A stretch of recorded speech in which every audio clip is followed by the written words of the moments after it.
Today is Tuesday, September 14, 2021, and we're coming live from Atlanta for a special edition of Roland Martin Unfiltered.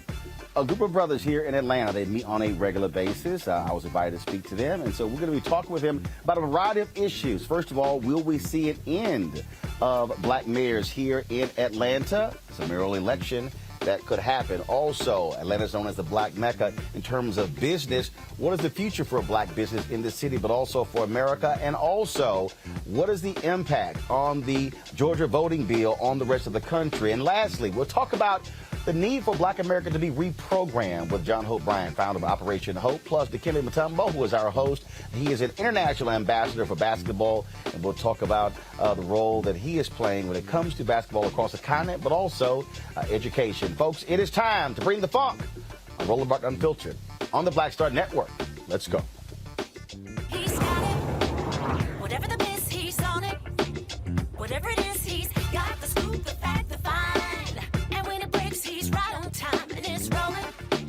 Best believe he's knowing. Putting it down from sports to news to politics. With entertainment just for kicks, he's rolling. It's on go, roll, y'all. It's Roland Martin, yeah. Rolling with Roland now. He's funk, he's fresh, he's real, the best, you know he's Roland Martin now.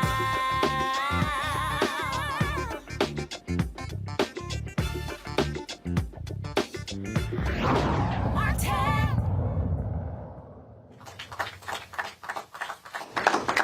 All right, folks, we are here in Atlanta at the home of Hall of Fame basketball player Dikembe Mutombo, where there's a group called Just Brothers, where they meet on an annual basis. And so some are here in person, others are virtual. And so I was invited to speak to them.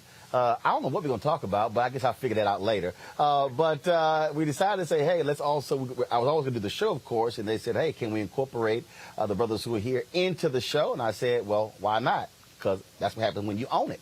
And so we're glad to be here, looking forward to this conversation. A lot of different things we're going to cover on the next 2 hours, and we certainly appreciate you guys being with us. Also, I'll be talking with the sister who is the first black president of Greenpeace, the environmental organization. I'll be talking with her on today's show as well. But first off, we are here in Atlanta, and as anyone who understands the history of this city, African-American mayors have transformed this city in a tremendous way.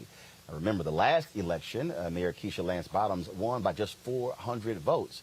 So the question is, could we see the end of African Americans being mayor of the city of Atlanta? And so we wanted to kick off our conversation this way. So joining us right now is the former mayor of Atlanta, Bill Campbell. He joins us. Glad to see him here. Also, John Hope Bryant told me they have a rule that you're not supposed to wear ties to this meeting, and so you didn't get the memo. I didn't get the memo as well, and so I could have came in some sweats, but I didn't want to be too casual, but we certainly. I wanted to fit your show, sir. There you go. So you did it right, of course.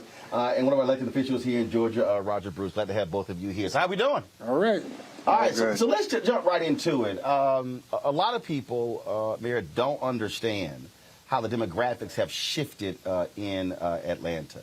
When we talk about other cities, Washington, D.C., people talk about how the explosion of growth in Prince George's County, well, a lot of people left Washington, D.C. Same thing here. Although people say they live in Atlanta, they actually live in Lithonia, or they might live in Gwinnett and other areas. And so how has the demographic shifts of African Americans moving to other places, bolstering those cities, impacted the voting population that's in the city?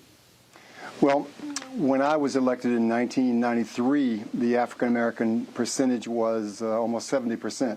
Now it's 47%. So there has been. African Americans are 47% in Atlanta, correct. The population or the voting age? Population. So Atlanta, the city, is no longer a majority black city? Correct. But the leading candidates for mayor in the election, which will be in about 2.5 months, are African Americans. One male, one female. One, the former mayor, Kasim Reed, and another who is the president of the city council, Felicia Moore. So I think you will continue to see African American leadership in the mayor's office for a number of years to come.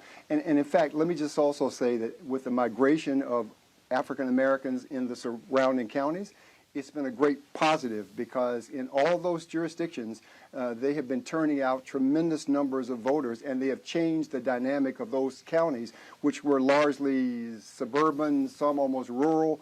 Cobb County, where the Braves Stadium is located, that's now almost entirely run by African American leadership, mostly African American female leadership.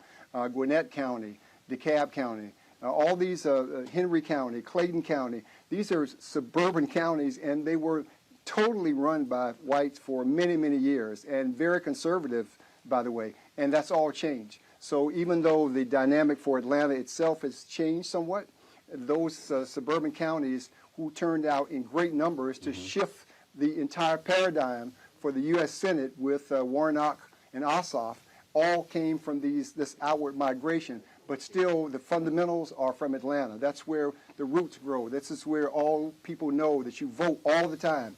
Runoffs. The only place in the country where African Americans turn out in runoffs is in Atlanta. That's why Kasim Reed won by only 500 votes in a runoff. That's why Keisha Lance Bottom won 500 votes in a runoff.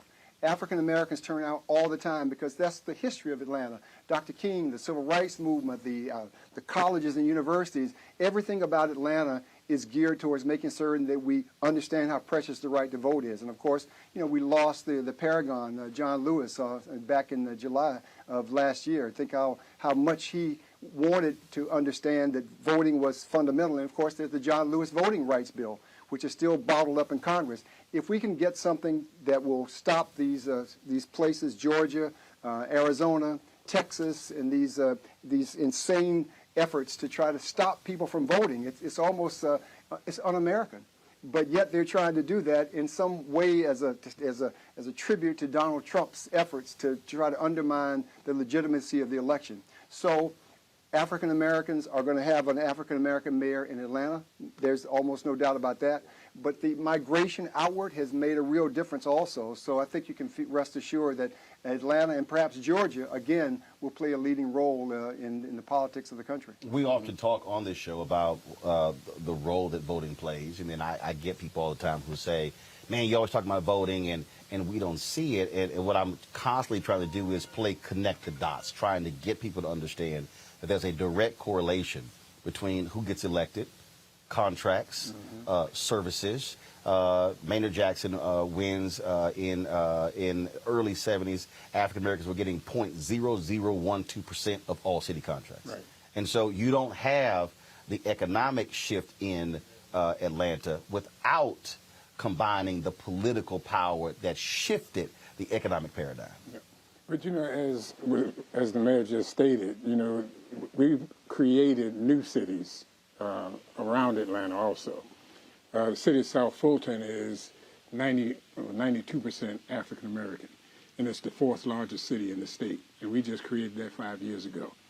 And and what has happened with that, and with all of the migration that he talked about into these other cities and these other counties, we have been able to change the dynamic around the economic piece. Because we now control it. We control and again, for the people who don't understand, we talk about the economic piece. We're talking about bond elections. We're talking about all type of contracts that are coming out of the city, out of the school district, out of the county. Yeah, even simple things. You know, the school systems, the city, the government, got to buy toilet paper. Got to buy it from somebody. You know, so if we had a contractor, a black contractor that's selling toilet paper, you know, he'd be doing pretty good right now. Because I'm assuming everybody uses it, so. Yes, that's a good bet. That's a good bet. Yeah, so there are very few guarantees in life. Wiping your ass is one. So that's my point. This show is called Roland Martin Unfiltered, so we can say wiping your ass, it ain't no problem. But that's my point. Because it's black owned. We need to own, but that's what we need to do with more things. We need to own it. And one of the issues that we have in Georgia, I'm a state representative, so the issue that you just talked about for Atlanta, that exists in the state. We have less than 2% of the state contracts going to African-American businesses, which is crazy. We represent, we spend $26 billion in state money, and then another $26 billion in federal money. And less than 2% of that goes to African-American companies. So you're right. We've got to find ways to own it and to be able to control who gets the contracts. And you do that by turning out the vote and putting people in place that make the decisions around contracts and all the other things you're talking about. And the reason I brought that up, because what has happened is, when you talk about those state contracts, you've had the state folks who have been desperately trying to get hold of that airport.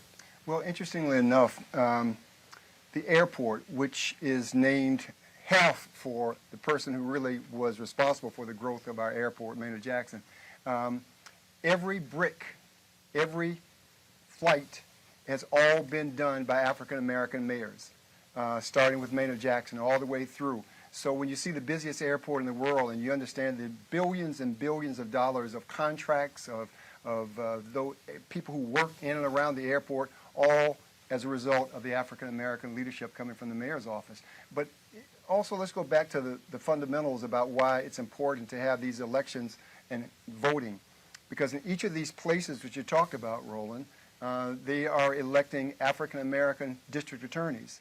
So the fundamental issue of justice, which almost always comes from district attorneys. You know, there's so much talk about the federal government but these decisions are made on a local level, and they're made by DAs, and these DAs really have no oversight.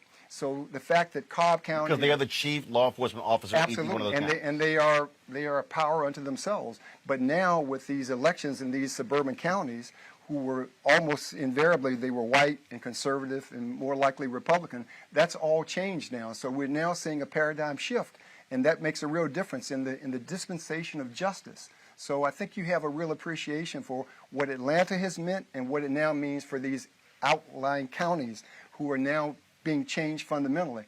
And I will continue to say that this election is going to be essential for where we go as a country. I believe we are now in an existential battle for the heart and soul of America. It's not just the mask or vaccines. It's about whether or not we're going to move forward or whether or not we're going to allow Trumpism to take us back. And so I think that's what you have to understand. The voting in California today on a recall election, all of this is about the efforts to undermine democracy. Mm-hmm. And every election now, think about this. If the Republicans win, it's a good election. If they lost, it was stolen. So that's a heads I win, tails you lose. I mean, there's no way you could ever have any sort of assurance that we're going to have the kind of democracy that we've had and relied on in the past. That's why voting is so fundamental. And, of course, this was ground zero earlier this year for the voter suppression bill that went through the legislature because, and look, it's a fight for democracy, but I also keep laying out that we're also battling white fear. That what this is really about is scared to death that black people are turning out, scared to death that Native Americans are turning out, others are turning out, and they see what is coming because they're going to have to do in other parts of the country what white folks in Atlanta learned. Yeah. They had to share the power and the money. Yeah, exactly. And we're in a situation, you know, when democracy was working for white folks, they like democracy. It's not working for them anymore. So, I mean, deep in my heart, I really believe that they're trying to change the form of government that we have. Oh, no. That's not just your heart. No, that's in reality. Yeah. That's what the takeover of the Supreme Court was about. Yeah. That's what control of the federal bench was about. Because if you do have black folks who are in power, if they sue, they go to the federal courts, they can always throw those laws out. They throw them out. And that's what this is all about. It's changing it so that they can stay in control. You know, we were talking the other night, and it's almost like apartheid. You know, that they want to take us back to what South Africa used to be and be able to control it as a minority. You know, when you look at this filibuster that they're doing in Washington, that's the minority controlling the majority. Right. And so they're trying to do that in Washington, they're trying to do it here in Georgia, they're trying to do it all over the country, and people better pay attention. You know, we were talking earlier, and I'm scared to death about what's happening in California. If they get rid of that governor, and that black guy goes in there, and he changes the form of government that we have in Washington, I mean, a black person being responsible for changing the balance of power in the United States against black people, it's hard for me to fathom that. Oh, well, first of all, Larry Elder is one of the most evil, demented individuals out here, and he's a brother that Harriet Tubman would have left behind. Yeah, or thrown. He said, keep him. Or shot him. And I ain't got, look, I don't mince words. I don't play, I saw some tweet by Megyn Kelly. She talked about how dare these folks criticize this man's daddy went through Jim Crow. I was like, well, clearly his damn son didn't learn nothing. He didn't learn nothing. And so they must went to the school of Clarence Thomas being raised. I don't know what the hell's going on there. But the thing that the last question for both of you is this here though. I believe though that there are a lot of people out there who say, okay, I hear you, but they don't see or feel the impact of voting. And so no, they do. They actually do. Well, they just don't appreciate it well, because but, it's the schools. It's the right, but the justice. But that has to be properly explained because yes. what I've said is, it's not going to work to say somebody died for your right to vote. They like, okay, sorry, that ain't flying with me. And so, I fundamentally believe that we have to have a resurgence of citizen education workshops and class that walk folks through that because again, for that person who doesn't watch this show or they're not reading the newspaper, they're not looking at sites, they're just kind of like, man, I don't see it, I don't feel it, all this stuff sound the same. And so we've got to walk folks through that, and that means going back to those neighborhoods and going back to precinct captains and block captains and literally retraining because you do not have the level of citizenship training in school that you used to have. But that's how Ossoff and Warnock were elected here in Georgia. It was a door-to-door effort. It was re-educating. It was getting people back to the polls, the old fundamental ways of making certain that you're contacting your neighbors, your relatives. Right. And that's what actually happened in Georgia. Right, but what I'm saying is that has to happen when the election is over and then in the off year. And saying, we need you coming to the city council meeting, the state board, the school board meeting, the state legislature, because, again, we're very good to me at mobilizing around the election. But the election is the end of one process. Right. It's the beginning of another. Yeah, we've got to do it year-round is the bottom line, and we got to do it early on. They're not teaching these kids anything about black history in schools. Well, they're fighting it. They're fighting right. They're fighting which is why we got to relaunch yes. freedom schools. Yes. Yes. And we've got to have grandma, grandpa having, come to Jesus meeting right at home. And we need to invite the neighbors over, just to your point. We've got to go back to the way we used to do it, where we're touching people face to face, and we're educating people on what's going on in this country. Because right now, we're in trouble. But ultimately, demographics are destiny. And what that means is that the fact that more young people are voting, Asians are voting Democratic, Hispanics are voting Democratic, more African Americans are turning out and voting, more suburban women are voting Democratic. It's destiny. And that's why you're seeing the efforts to try to literally stop people from voting.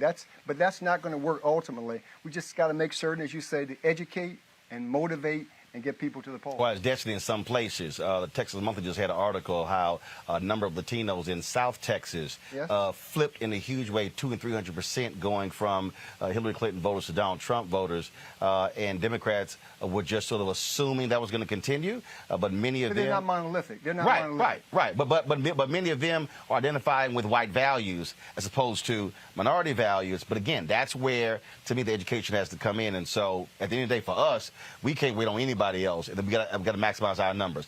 Gentlemen, I certainly appreciate it. Thanks a lot. Thank you. Folks, got to go to break. We come back. We're going to talk about COVID, its impact on this state, and what we are going to do to ensure that African Americans are fully aware of getting vaccinated. Also, we'll talk about black economics in Atlanta, but also broadly across the country. All of that and more as we have the special edition of Roland Martin Unfiltered from the Just Brothers meeting here in Atlanta. We'll be back on Roland Martin Unfiltered, the Black Star Network, in a moment. I believe that people our age have lost the ability to focus the discipline on the art of organizing. The challenges, there's so many of them and they're complex, and we need to be moving to address them. But I'm able to say, watch out, Tiffany, I know this road. That is so freaking dope.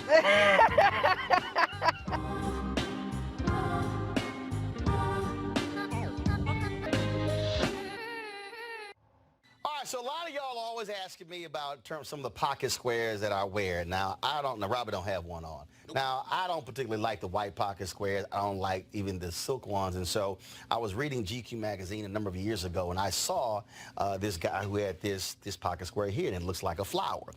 This is called a shibori pocket square. This is how the Japanese manipulate the fabric to create this sort of flower effect. So I'm going to take it out and then place it in my hand so you see what it looks like. And I said, man, this is pretty cool. And so I tracked down, it took me a year to find a company that did it. And so they make these about 47 different colors. And so I love them because, again, as men, we don't have many accessories to wear, so we don't have many options. And so this is really a pretty cool pocket square. Now, what I love about this here is you saw when it's in the pocket, you know, it gives you that flower effect like that. But if I wanted to also, unlike because if I flip it and turn it over, it actually gives me a different type of texture. And so therefore it gives me a different look. So there you go. So if you actually want to get one of these shibori pocket squares, we have them in 47 different colors. All you got to do is go to RolandSMartin.com/pocket squares. So it's RolandSMartin.com/pocket squares. All you got to do is go to my website and you can actually get this. Now, for those of you who are members of our Bring the Funk fan club, there's a discount for you to get our pocket squares. That's why you also got to be a part of our Bring the Funk fan club. And so that's what we want you to do. And so it's pretty cool. So if you want to jazz your look up, you can do that. In addition, y'all see me with some of the feather pocket squares. My sister, who's a designer, she actually makes these. They're all custom made. So when you also go to the website, you can also order one of the customized feather pocket squares right there at RolandSMartin.com/pocket squares. So please do so. And of course, it goes to support the show. And again, if you're a Bring the Funk fan club member, you get a discount. This is why you should join the fan club. Towards death, hopefully put another nail in the coffin of racism. You talk about awakening America. It led to a historic summer of protest. I hope our younger generation don't ever forget that nonviolence is soul force. Priceless.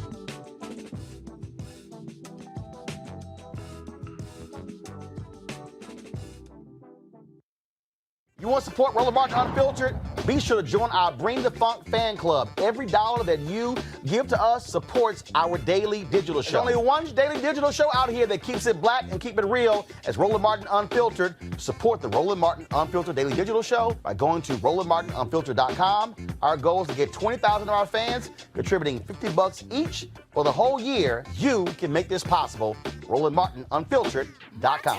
It ain't just about hurting black folk. Right. You got to deal with it. It's injustice. It's wrong.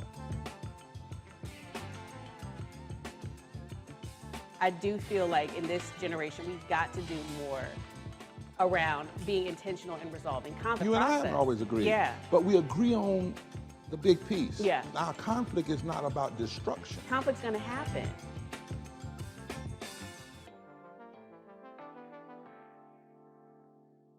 Hello, everyone. It's Kiara Sheard. Hey, I'm Taj. I'm Coco. And I'm Lily. And we're SWV. What's up, y'all? It's Ryan Destiny, and you're watching Roland Martin Unfiltered.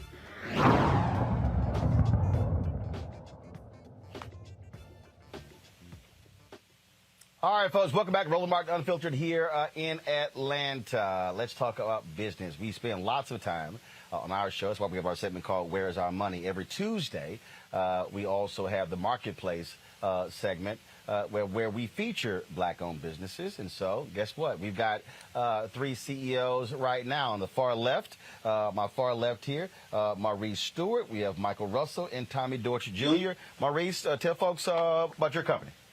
So my company is Outsourced CFO Group, and we help small-owned businesses, primarily black-owned small-owned businesses, to raise capital and manage capital for their businesses. How long have you been in business? About 14 years. Okay. Yes, Michael? Now, I'm Michael Russell. We are in the real estate and construction company, H.J. Russell & Company. We are celebrating 70 years next year. The largest in the country. Thank you, John. Well, you can't leave that out, Doc. I mean, got to sell it. Yes, sir. Yes, sir. And built the tallest building in downtown Atlanta. See, there you go. Yeah. I got my people with me, man. I'm right. Right. You got to get that 30 second. You got to nail it, Tommy. I got it.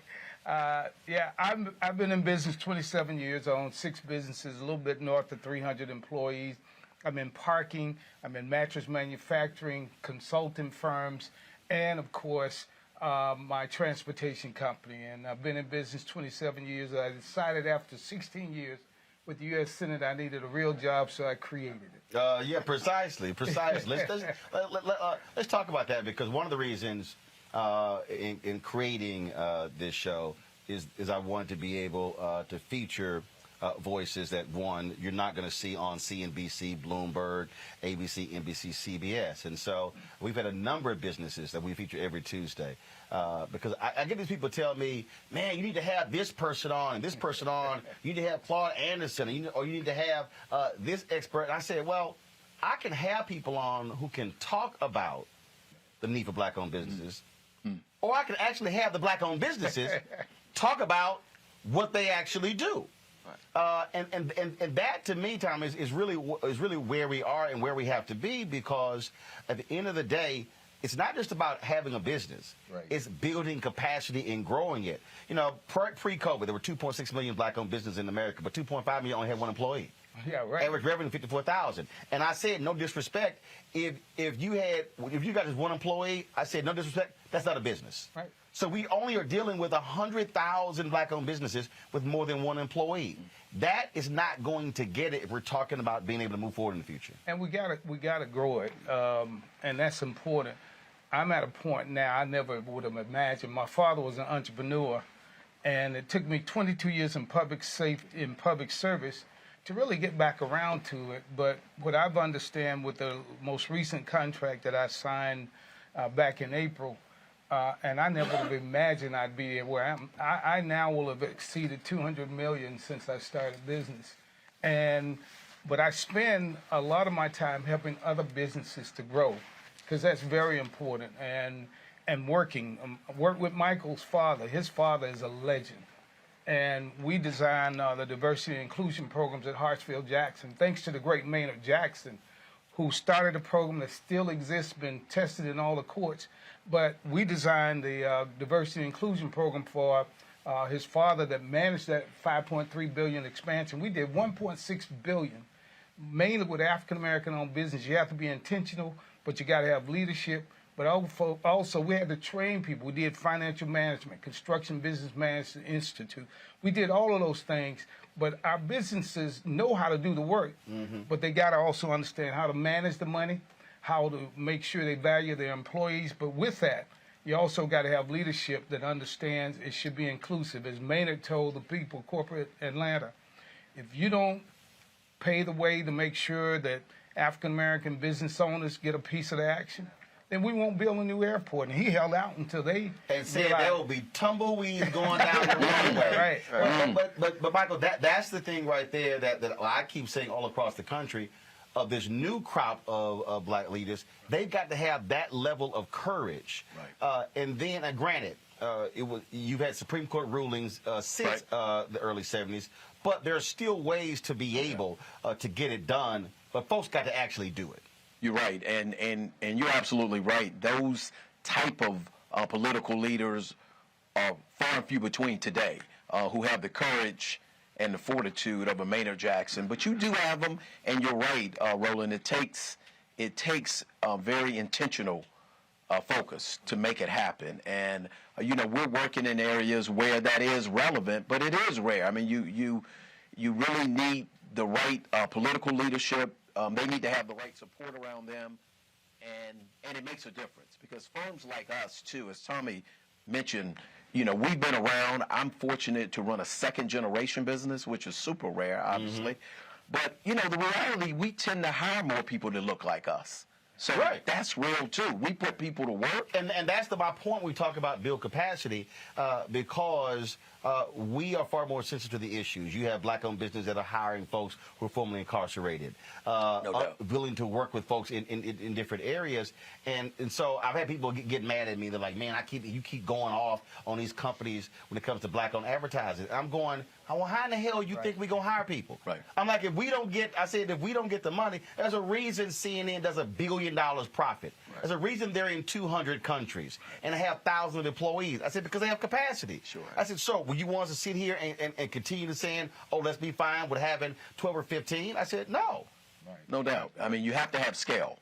I mean, scale creates opportunity, and we, and frankly, we as an organization are really being more intentional about how do we hire more black vendors? How do we partner with more black firms? And we have an institute that we've set up about growing black entrepreneurship. That's a whole nother entity that we could talk about. But I think firms like us that do have scale and have impact, we have to be very intentional about our efforts in hiring more black people. Orange, when I was at TV One, here you had this black-owned company, and every time I had a big interview, they would send a white photographer. So I remember so I was like, okay. I said, now, I want everybody to eat. I said, but y'all do know them white networks ain't hiring black photographers. Right. And so finally, it was when I had the Bill Cosby interview. This is right before all the news broke with the allegations against him.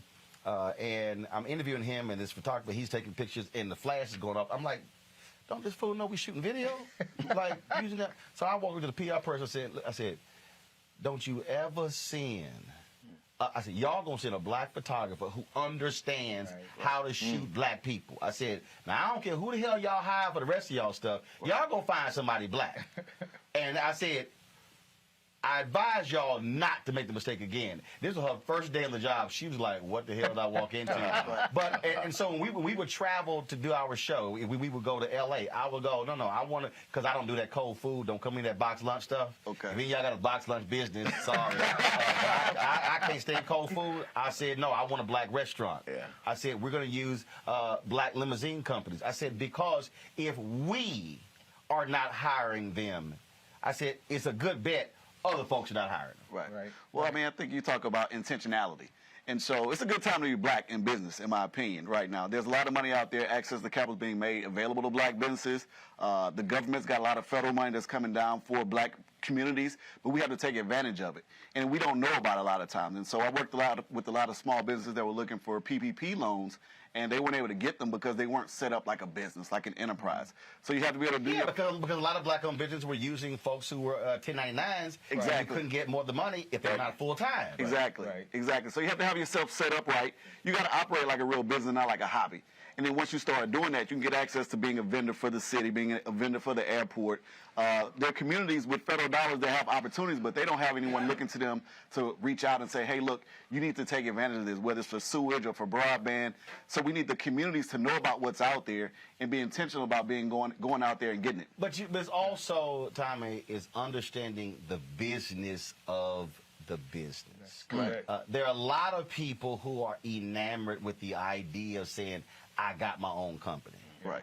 And their business card says CEO. Yeah, right. And I'm like, yeah, but you broke. Right. And so I am constantly trying to walk people through. There are people who in content. I was literally going with, I was sitting down with somebody, and they were asking me, when we started this 3 years ago. And I was sitting with them, and so I was trying to walk them through just understanding the most basic things. I said, so you take these cameras that we're using here today. These are Canon C300 cameras. The body alone is $9,000. You throw the lenses on it. Now you're talking about $20,000. That's just for one camera. Right. I said, well, hell, we started. I said, I could have spent $20,000 on one camera. The problem is I got one damn camera. Right. I said, that makes no sense. Right. I said, but then when I bought the Canon XA25, they were $19.99 each. I got 3 of them. I said, it cost me $6,000, and then I still had $14,000 left over about some other stuff. I said, now, we grew into buying. Now we got 5 of these. I said, we grew into buying them. I said, but you can't be stupid and get enamored with, yeah, but it looks great. I'm like, yeah, but you got one. Right. But that's understanding the business of your business. And you got to understand the bottom line. You know, and I have to say here, one of the things, I've lived in Atlanta 50 years, and we have been fortunate to have a phenomenal lineage of mayors. A lot of the work I did with the city was under Bill Campbell. And there were challenges, but let me tell you, Bill didn't back away. Where each mayor had kind of a different value system and a different, I think, talent they brought to the table. Bill being an attorney and all, but when they challenged the DBE program that we had, Bill rallied a lot of us business folks. At the time, I had not even had a contract with the city of Atlanta. To be honest, my contract was with Herman Russell, but it was important for me to make sure that those businesses had access. And so he pulled folks together, and we went after the businesses that have benefited and said, look, you're going to put money up like the rest of us for us to defend this program. Mm-hmm. And we did that. Bill appointed me as chair of the Atlanta Fulton County Recreation Authority. We built Phillips Arena at the time, is now State Farm, without one penny of taxpayer money because of its creativity. And when we look at Atlantic Station, and we had black people involved because Maynard was the godfather, and everybody followed him. Ambassador Young brought a different talent, and you know, Kasim brought a talent, and Keisha brought a different talent. But the key was all of us stand together, and even to this day, they're still trying to keep people in. But we have to understand we've got to teach and help our folks. Because when I was with the Senate, you know, I helped to create at least 31 multimillionaires with Sam Nunn through procurement. He was one of the most powerful senators. But I had to go sit with, I remember this one guy had a phenomenal restaurant, made SBA make money available to him, and I drive up, and he got a red Porsche sitting out in front of his restaurant. So I had to go have a little come to Jesus with the brother, because SBA, I knew they were going to come in, and when they tried to take his loan, you know, I had to pull a muscle on him, but I had to sit him down and say, look, you haven't made it yet. Why are you putting this? Because one, your customer's going to leave. Right. And other folks going to stop. So we have to teach our people how to be good business folks and to be there for them. And that's what, with this Innovation Center that H.J. Russell is doing and building, the Atlanta Business League, we've been working, one of the oldest business development groups. But I say to everybody, you know, we've been blessed, but we have to share those blessings. That's why my wife and I give away at least 1/3 of everything we earn back to community and with my foundation, because I understand I'm not the smartest, but even though my relationships, I hold everybody accountable with these other companies. They got to reinvest. PPP, I have Wells Fargo calling me. I had the people from BB&T. I went to National Unity Bank because I knew all of our black businesses weren't getting those opportunities. Right. Went to a black bank, New Birth. Because there were fees associated with the PPP, That's and right. that's why the major banks were sucking a lot of that money up. Right. And my church, New Birth, with our friend, we went to Citizen Trust. The 100 Black Men of America, we went to Citizen Trust. We used black banks because there are only 18 left. Right. And we went to those black banks and invested our money. We got our PPPs from them. And we continue to move, but we have to understand we can't expect folks to give us opportunities if we aren't providing opportunities ourselves. And Michael, that's why, you know, we are literally building out our new studio in D.C. Lighting company, black. The drapes, the green screen, the black drape company out of L.A., they black. The set that was built, brothers built that. The new set that's been built that. The engineers who did our control room, black. So it wasn't hard finding them. Right. Bottom just got to look. I do want to talk about, though, and this is that constantly bothers me, and I've spoken at a number of black chambers of commerce events all across the country. Rarely on the agenda, mergers and acquisitions and joint ventures. Yeah. And I gave a speech at the Department of Transportation. It was a sister came up to me when I was done, and she said, for the last 3 years, my partner and I, we have been preparing to sell our business. She said, it wasn't until listening to your speech that it hit me we could actually go acquire somebody else. Right. And that's also part of the deal when we talk about capacity. You talk about Herman J. Russell, when y'all do business in other states, y'all have partnered with other folks. Sure. As opposed to saying, oh, we can just do all this stuff ourselves. Talk about why that's also valuable to build a business, having a partner with someone, not trying to be in your own silo, saying we going to see all the money ourselves. Well, it's a couple things. One, it's about risk management. I mean, sometimes partnering is about managing your risk, particularly if you're talking construction, which is a risky business. You need to have a partner who you think brings value to the table like you do, both financially and technically to help. Secondly, it gets to leveraging. You know, how do two firms come together and 1 + 1 = 3? You know, which really it can be technical, it can be political, it can be just skill set around a certain thing. And three, for us, I mean, we've probably done more joint ventures, frankly, than any African-American firm in the nation. Historically, it's helped us grow our capacity. You know, we've been able to build people.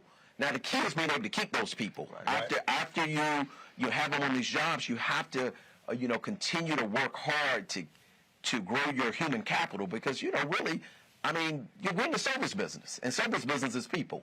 So, and that's always difficult for black businesses is how do you grow people and keep them? And certainly for my business, it's difficult because particularly in these times, the majority firms love to get a black business person that's been with Russell for 10 years. And I've trained them. I've grown them, so you really got it. It's a very tricky proposition, but it's critical to being able to grow your enterprise. Is how can you grow your human capital, which means, as a business owner, you got to, keep your humility and understand that it's not all about you. It's about your people and being able to grow. It's a bit to grow and retain people. It's so funny you're talking about that. Dr. Ebony Hilton is with the University of Virginia. We've had her on our show numerous times, talking about medical issues in COVID, and just got signed as contributor to MSNBC. And so she, because of that deal, no longer can appear on our show. And I've got folks saying like, oh my goodness, but you built these people up. I said, no, it's all good. I said, I'm going to go find another 15 doctors. And then if they hire those 15, I said, that's cool. I'm going to go find me another 15. I said, y'all, because trust me, when you turn on all these cable networks, most of the black people you see, they all came through me. There you go. And I'm like, oh no, I'm going to go find some other black people. See, you've grown capacity. I mean, you've grown capacity, and that's so critical. Only when you have black companies of some scale can you start to train and grow people. And you're right. If they got it in them, particularly to be an entrepreneur, hey, we came from entrepreneurship. Right. I mean, I can't hate on somebody wanting to be an entrepreneur. I learned that one of my young ladies, she left to go to another company, and she was all scared. She's like, I thought you were going to get mad. I was like, I said, I ain't never got mad when somebody left. Yeah. And I've never tried to talk somebody out of leaving. Right. And people looked at me like, I don't understand why. I said, because if you felt that you made the decision time for you to go, I said, I'm good with that. Right. I said, I'm fine with that. Now, I'm going to go find somebody else. Sure. Right. I said, so I advise you, don't come to me trying to bluff.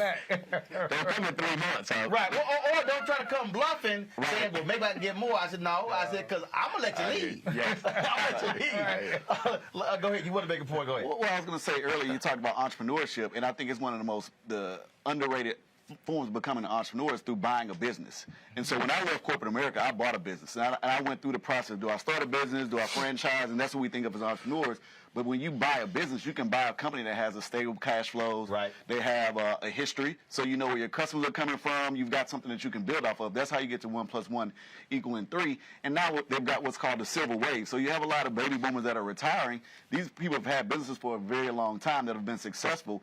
We can come in, leverage capital that's out there and available, and buy something that can replace our income multiple times over using a limited amount of cash. And so I think something like M&A and buying businesses is something that's very, very underrated that we should be talking about a lot more in our community. I can't tell you. I mean, I know I probably have done 30 different events, and M&A has not been on the agenda of a single one of those conferences. And I said, God, I said, I don't know. I said, you're not. I said, the day of being John H. Johnson launching a magazine and 65 years later, I said, you're the largest. That's gone. I said, it's just not going to happen. Right. Real quick before I go to break, I do have to ask you this because the thing that also drives me crazy, and I would love to know how have you had to deal with this, when you're dealing with black folks who want to stay in silos. When we launched this, I literally went to every major black-owned media company and I said, I don't need to try to sit here and build it by myself. Right. Nobody wanted to partner. Yeah, and I'm sitting here going, none of y'all have digital. What are you doing? I'm coming to the table with 3 million fan base. Right. What are you doing? And and I said, if Fox and Disney and Comcast are all acquiring and merging, what makes you think we're different? I look at some of these cities. I'm sorry, and I tell people that there's no reason to have more than one black newspaper in any city. I'm sorry. You're right. The economics make no sense whatsoever. Right, and that's what I look at what Bill Picardo's been doing by buying them up and trying to joint those through. Their biggest mistake was letting me leave. Yeah, right. Because they didn't listen to my advice. Right. And they came back and they were like, damn, we should listen to you. But again, that's one of those things that when you do buy something, listen to the folk who know what they're doing. Because what they're doing, what they just announced, this website thing they just announced in 2021, I had them there in 2005. They would have been 16 years ahead of the game. So that's also part of the deal. I know, I got you. And I like what John, I know you're going to interview him shortly, John Bryant, and what we're doing at Operation Hope with the 1 Million Black Business piece to try and grow and scale those. But you're right. The important thing is I've had people who were partners, and when I found out I was doing more work and doing more of the cash calls, I bought them all out. And I realized in business, now Bill Picard can be my partner anytime. If he's doing $1 billion worth of business every year, right, that's the kind of partner I want. Right. And then one of my partners was the former president and CEO of Aflac from Cuba. Good friend, close brother. Brought him in, but I had some great friends who are good people who are in public service and good people that can do whatever, but they didn't have the business acumen. And you find out, gotta go. I told them, you buy me out, I'm buying you out. And I have only 2 partners. I have my partners with Bill Picard and Mattress Manufacturing, and then I have the partners in the parking. And these young white guys came to me in '96. I have my own parking company, and they came to me, wanted to create company called Landcore. That's Lanier Cornerstone. Lanier is the biggest parking company in the southeastern region. And so when they came, they said, we don't want you putting your money in. We just want you affiliated, your name. We create this company. You're the majority owner of the company. Let me tell you, we have done, even in that deal, north of $75 million since we came. And I'm the CEO and chairman. Now, they had all of the knowledge, but I had the management skills. And I told them, now I'm coming to the table with more than just my name. Right. But I've done that with a lot of black-owned businesses. That's important. Not black business, but black-owned business. Right. And so there are some great brothers and sisters out there in the business. I was just with Case Lawal, your home. And he's phenomenal. Absolutely. Started at Fort Valley, graduated at Texas Southern. So you got to look at people who are in the business. Like you said, if they would have combined like the efforts to try and get black banks to combine earlier, we'd be farther ahead right now. And so you're right, Roland. You can't be afraid, because for me, I'd rather be with my brothers and sisters, because we're all going home. We're going in the same neighborhood, and some are going up other places. I'm in Cascade Heights. I'm where your dad and everybody else, where the black money. I mean, and I'm so proud. People going to Buckhead, and they're finally getting crime up in Buckhead. We've been dealing with it in our neighborhood for years. All of a sudden, it's a crisis, when in fact, it's been going on for years, but now that they get hit with it. But all of that, it's just simply say, we got to learn to trust, because if I don't eat fast food anymore. Well, I hope my sponsors don't hear that. But I don't eat fast food. When I go to... You know you eat fast food. You try to say that so your wife watches. Stop fronting. See, y'all, Tommy lost a lot of weight. So Tommy like Luther. This is like big Tommy, little Tommy. Big Luther, little Luther.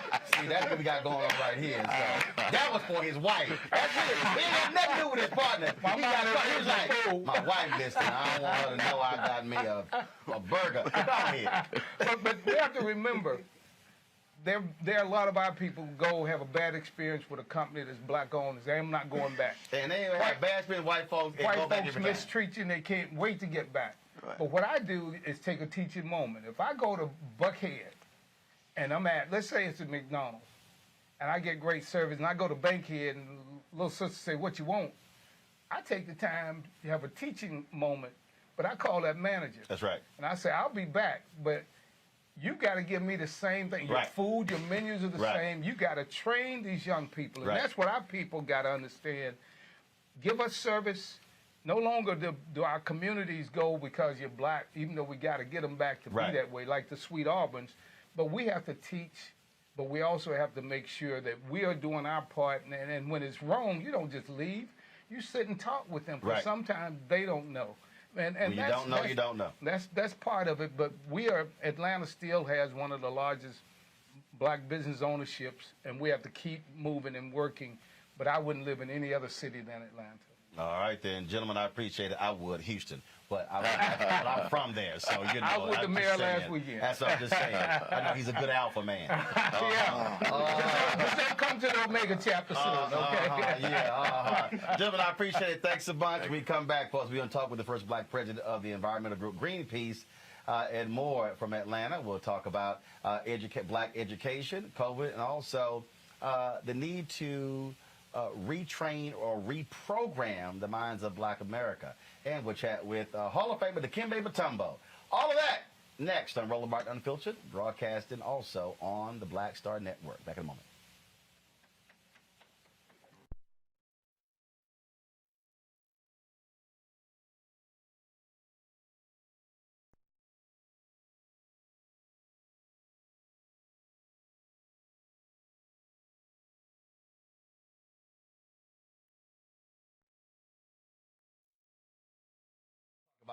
First on the show.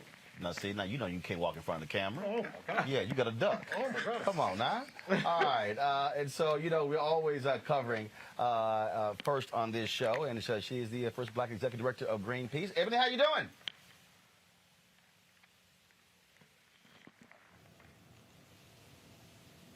All right. I'm not getting Ebony. I'm here now. Can you hear me? All right, now I can hear you. All right, so how you doing? I'm fine. How are you, Mr. Martin? I'm doing great. First of all, Mr. Martin, my daddy, I'm Roland. You Roland, okay. Tell me, well, so for a lot of people out there who don't know what Greenpeace is and what they do, so let our folks know. Sure. So Greenpeace is the largest environmental campaigning organization. We're a global organization made up of about 57 offices across the world. We have an office in the U.S., well, 2 offices in the U.S., and we are here to fight ecological destruction. And of course, climate change is the biggest thing that we're focused on right now. So we do that through creative communication and also nonviolent direct action. And so, first of all, you know, a lot of people may remember Greenpeace stopping lots of ships in the high seas in the 80s and 90s. How has Greenpeace adjusted its strategy?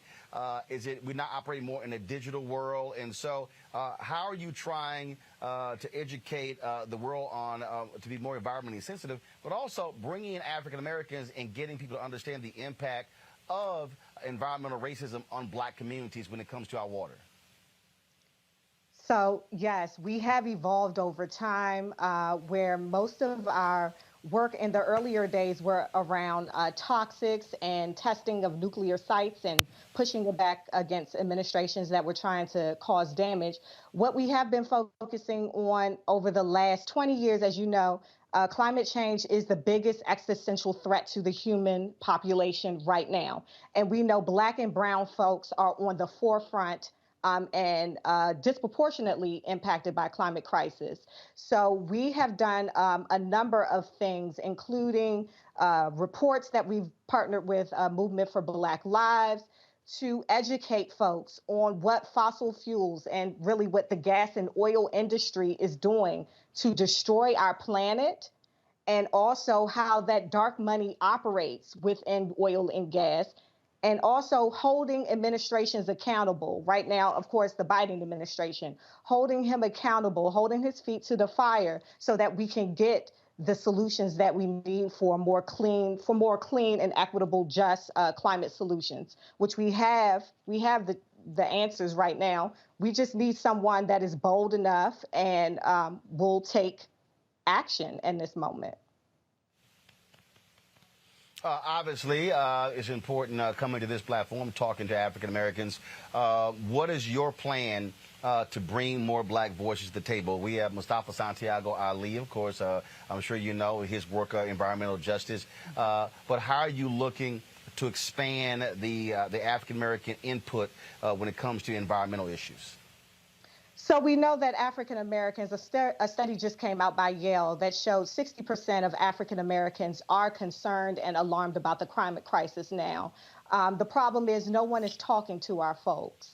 Also, we know that the environmental movement historically has been white-led. And what I'm excited about now in my appointment in this role is to be a bridge, more so to speak, for the Black community and the larger, broader environmental movement. We already have a vibrant environmental justice movement led by Black and brown folks that has gained steam, but we aren't talking to folks. We aren't talking to people. We aren't telling our constituents what you need to do. How can we fight back this crisis? How can we hold our elected officials accountable? What are we looking for when we vote? So these are some of the things that we are doing. We have a Build Back Fossil Fuel report that we just released a couple of months ago that speaks to the destruction that's happening and also gives clear next steps for people to do and action that they can take so that we can build a more just and equitable future for us all. All right, Ebony Twilley Martin, we certainly appreciate it. Good luck as the new executive director for Greenpeace. And where can folks find more information to reach out to you? Sure, always. We are on Twitter, greenpeace@usa.com. And also you can text us at 86799. Text volunteer at 86799. We have teams all across the country that can mobilize your community and get you involved and give you solutions to push forward in your areas. All right, then. We certainly appreciate it. Thanks a lot. And, of course, you do great with that last name. I'll tell my husband. Do that. I appreciate it. Thanks a lot. Folks, going to a break. We come back, we'll talk black education here on Roland Martin Unfiltered, streaming on the Black Star Network. Back in a moment.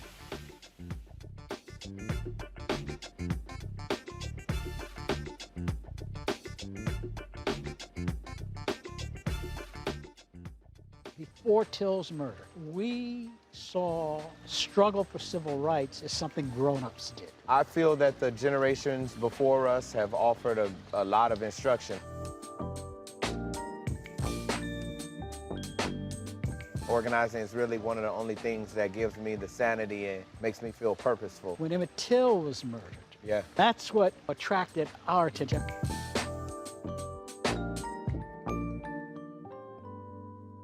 When you study the music, you get black history by default. And so no other craft could carry as many words as rap music. I try to intertwine that and make that create whatever I'm supposed to send out to the universe. A rapper, for the longest period of time has gone through phases. I love the word. I hate what it's become, and to this generation, the way they visualize it. Its narrative kind of like has gotten away and spun away from, I guess, the ascension of black people.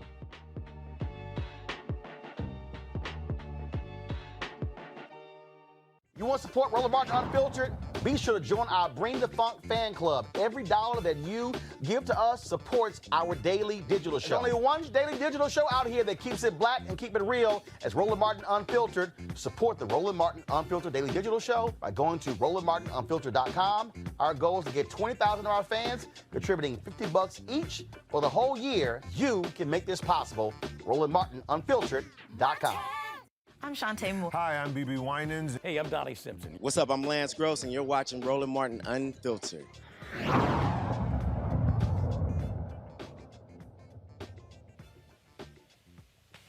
All right, folks, welcome back. Obviously, our children are indeed our future, and Big Brothers Big Sisters plays a huge role in reaching them, teaching them, and preparing them for the future. Joining us right now is the head of Big Brothers Big Sisters here in Metro Atlanta.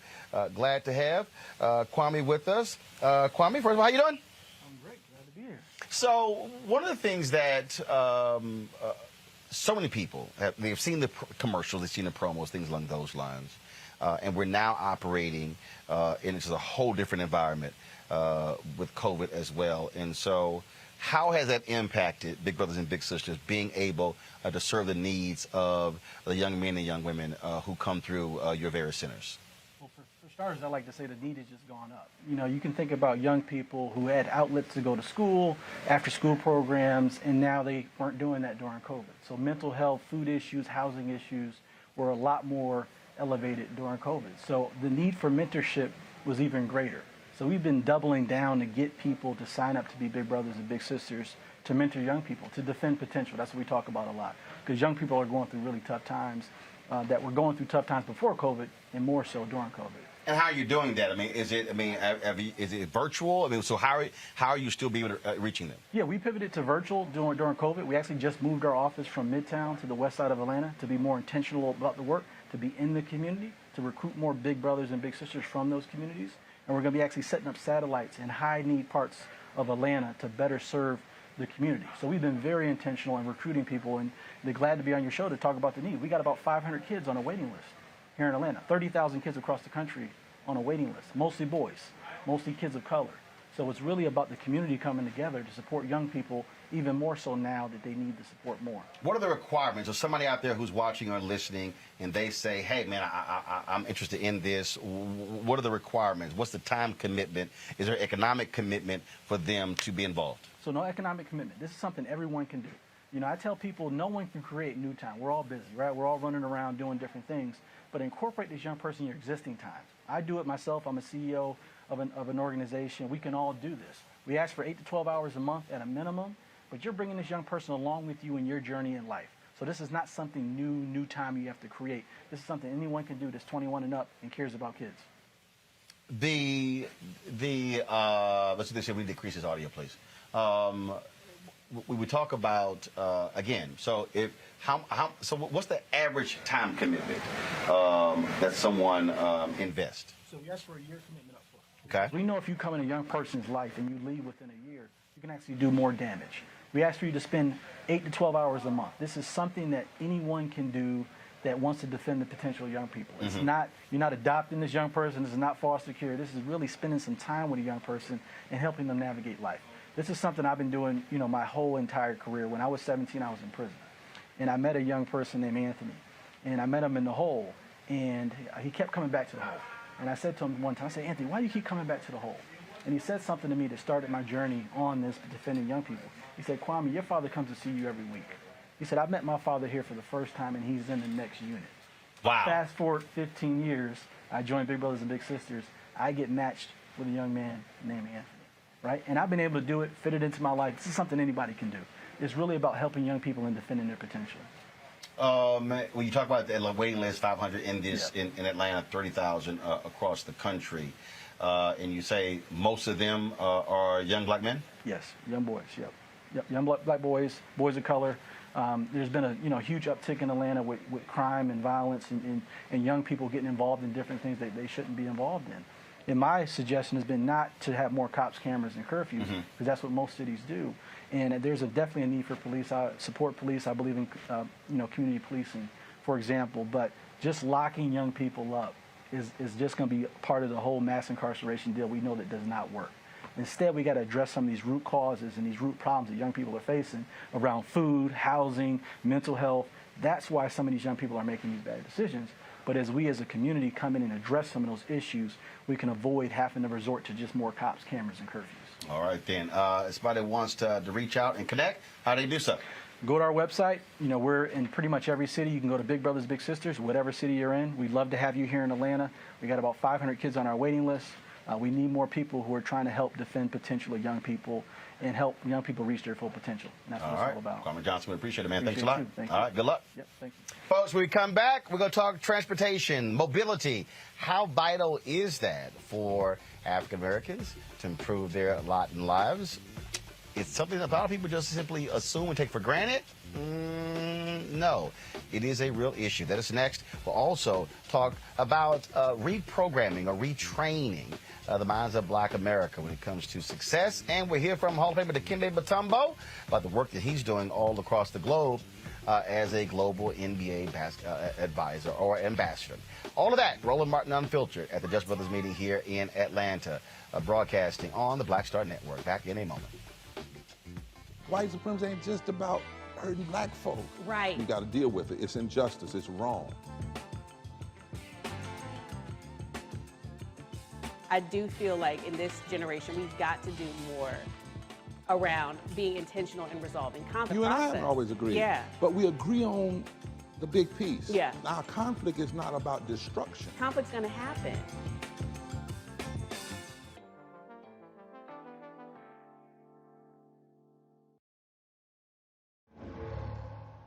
All right, so a lot of y'all always asking me about some of the pocket squares that I wear. Now, Robert don't have one on. Now, I don't particularly like the white pocket squares. I don't like even the silk ones. And so I was reading GQ magazine a number of years ago, and I saw this guy who had this pocket square here, and it looks like a flower. This is called a shibori pocket square. This is how the Japanese manipulate the fabric to create this sort of flower effect. So I'm going to take it out and then place it in my hand so you see what it looks like. And I said, man, this is pretty cool. And so I tracked down, it took me a year to find a company that did it. And so they make these about 47 different colors. And so I love them because, again, as men, we don't have many accessories to wear, so we don't have many options. And so this is really a pretty cool pocket square. Now, what I love about this here is you saw when it's in the pocket, you know, it gives you that flower effect like that. But if I wanted to also, unlike because if I flip it and turn it over, it actually gives me a different type of texture. And so therefore, it gives me a different look. So there you go. So if you actually want to get one of these shibori pocket squares, we have them in 47 different colors. All you got to do is go to RolandSMartin.com/pocket squares. So it's RolandSMartin.com/pocket squares. All you got to do is go to my website, and you can actually get this. Now, for those of you who are members of our Bring the Funk fan club, there's a discount for you to get our pocket squares. That's why you also got to be a part of our Bring the Funk fan club. And so that's what we want you to do. And so it's pretty cool. So if you want to jazz your look up, you can do that. In addition, y'all see me with some of the feather pocket squares. My sister, who's a designer, she actually makes these. They're all custom made. So when you also go to the website, you can also order one of the customized feather pocket squares right there at RolandSMartin.com/pocket squares. So please do so. And of course, it goes to support the show. And again, if you're a Bring the Funk fan club member, you get a discount. This is why you should join the fan club. Hello, everyone. I'm Godfrey, and you're watching Roland Martin Unfiltered. And while he's doing Unfiltered, I'm practicing the wobble.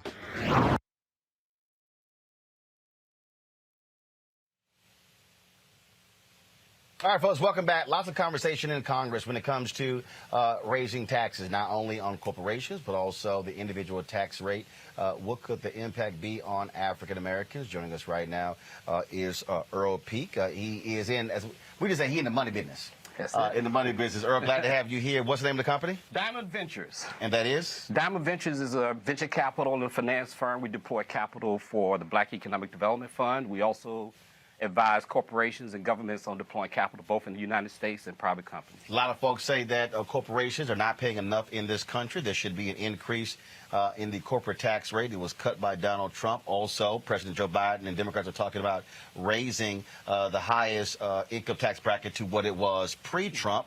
Your thoughts on those moves? I think that it's going to be very important. We've come out of a crisis. Now we have to restore revenue back to the budget. Right now we have many of these finance programs. You have the CARE Act, you have the stimulus bill, you have the American Rescue Act. These are all responsibilities of the American people to bring our country back, and we need taxes to help balance the budget so that we're not in a deficit space. And one of the things that I'm constantly also trying to explain to people in terms of where we are is that when we look at the amount of money, corporations are parking so much cash. I forgot, one of the banks literally said, hey, y'all got to send y'all money elsewhere. Yep. Now, I ain't never heard that. Yeah. But it goes to show you in terms of where we are, but it becomes so political because you got Republicans who say, oh, no, you can't actually do that. Right. That's good. That's when all of a sudden, that's going to hurt black-owned businesses, hurt small businesses.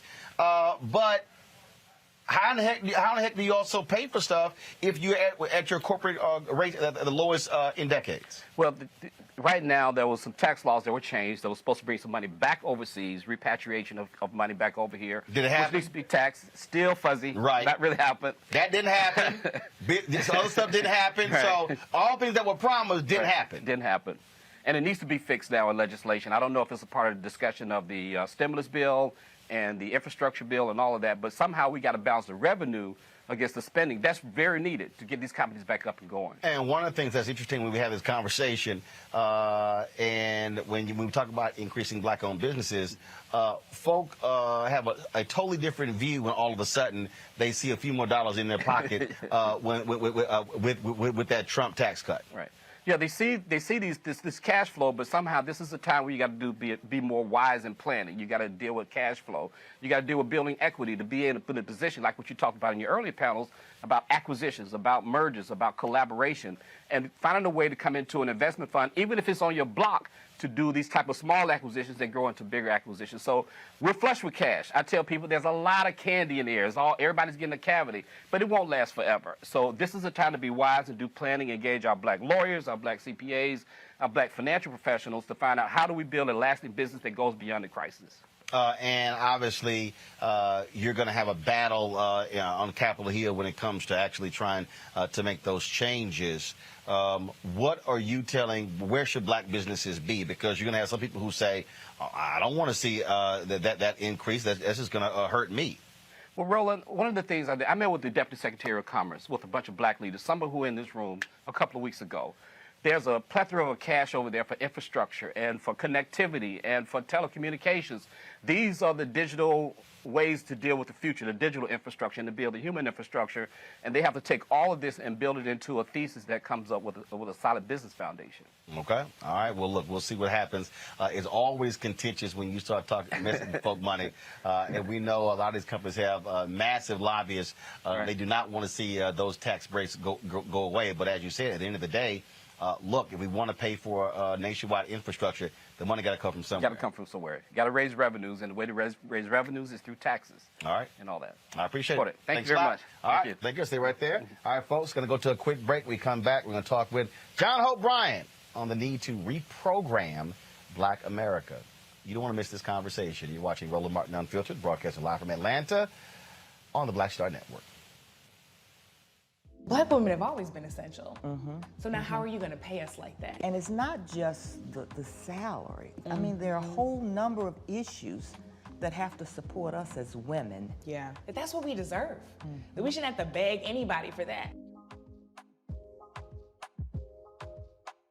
And I think that we are trying to do our best as a generation to honor the fact that we didn't come here alone and we didn't come here by accident. I always say every generation has to define for itself what it means to move the needle forward.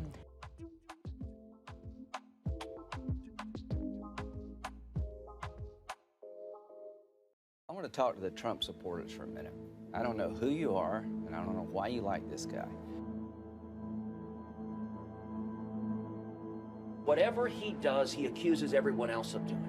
The man cannot tell the truth, but he combines it with being a narcissist. A narcissist at a level I don't think this country's ever seen. And my concern is that he would grab up that power and really treat the country as sort of his little bully fiefdom. Donald Trump is everything I taught my children not to do in kindergarten. He's been exploiting working Americans for 40 years. He's a race-baiting, xenophobic, religious bigot. He says he's for the little guy, but he's actually built a lot of his businesses on the backs of the little guy. Donald Trump the other day said that, quote, if he tells a soldier to commit a war crime, the soldier will just go do it. And I don't think Donald Trump has even read the Constitution, knows what's in the Constitution. A toxic mix of demagoguery and mean-spiritedness and nonsense. I just cannot support Donald Trump. Donald Trump is a delusional narcissist and an orange-faced windbag. Donald Trump is a con artist. He doesn't know the difference between truth and lies. He lies practically every word that comes out of his mouth. I think he's a kook. I think he's crazy. I think he's unfit for office.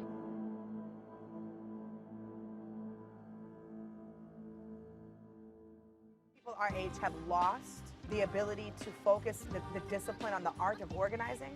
The challenges, there's so many of them and they're complex, and we need to be moving to address them. But I'm able to say, watch out, Tiffany, I know this road. That is so freaking dope.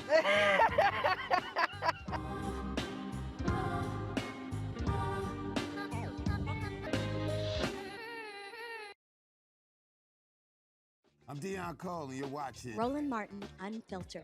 Stay woke.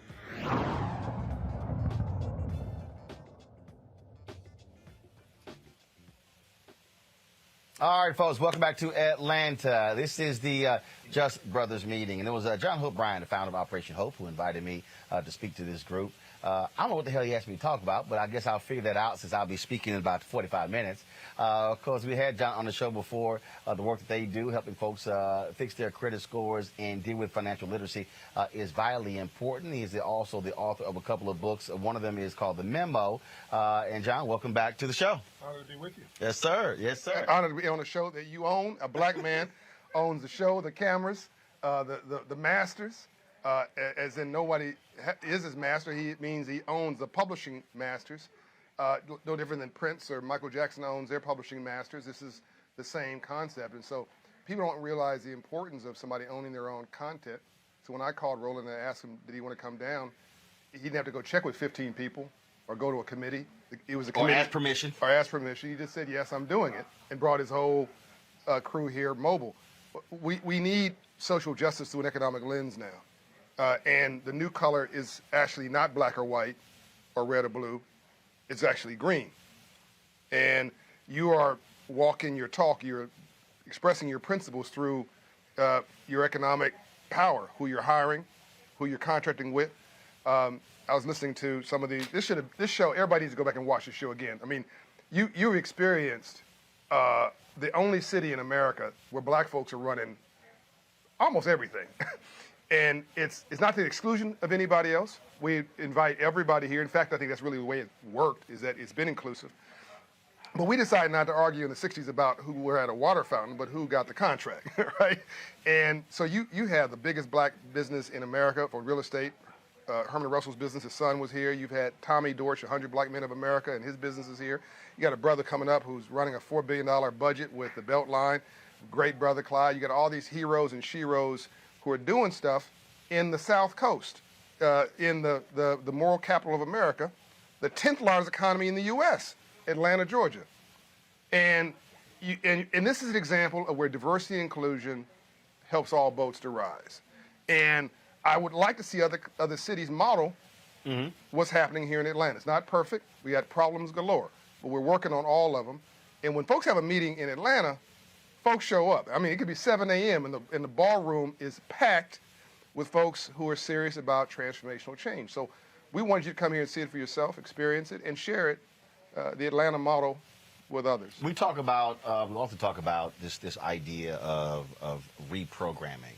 That's the phrase that I use. You use another phrase. It's the exact same thing. A reset, software upgrade. Yeah, software upgrade. And the thing for me is it's just like, so I made it the other day. So we launched almost 2 weeks ago. We launched Black Star Network. We launched it. Congratulations. We announced on September 2nd. Folks have no idea what that is. 4th. Just subscribe to it. And the thing that is very interesting that I try to walk people through, I walked them through. I said, so 620,000 followers on Instagram, 619,000 followers on Twitter, 1.3 million followers on Facebook, 798,000 followers on YouTube. So that's 3.3 million. Right. And so, and by the way, my 2.5 million are mostly because of you, because you told me to go do this stuff the first time. So really, you got 5, 6 million. We're gonna go ahead. And the thing here that I am explaining to people, so that's 3.3 million on those social media platforms that we don't own. Right. So I'm trying to hit 10,000 downloads on Black Star Network. Right. And what I've tried to explain to people is, even let's just say 10% of the total of the other platforms shift over to Black Star Network. Yeah. We're now at 300,000 downloads. Right. Completely changes the conversation when it comes to going to advertisers. Right. In terms of viewership. What Isaac Hayes III is doing with his app fan base. Has audio rooms just like Clubhouse. Yep. Has photos and videos just like Instagram. Yep.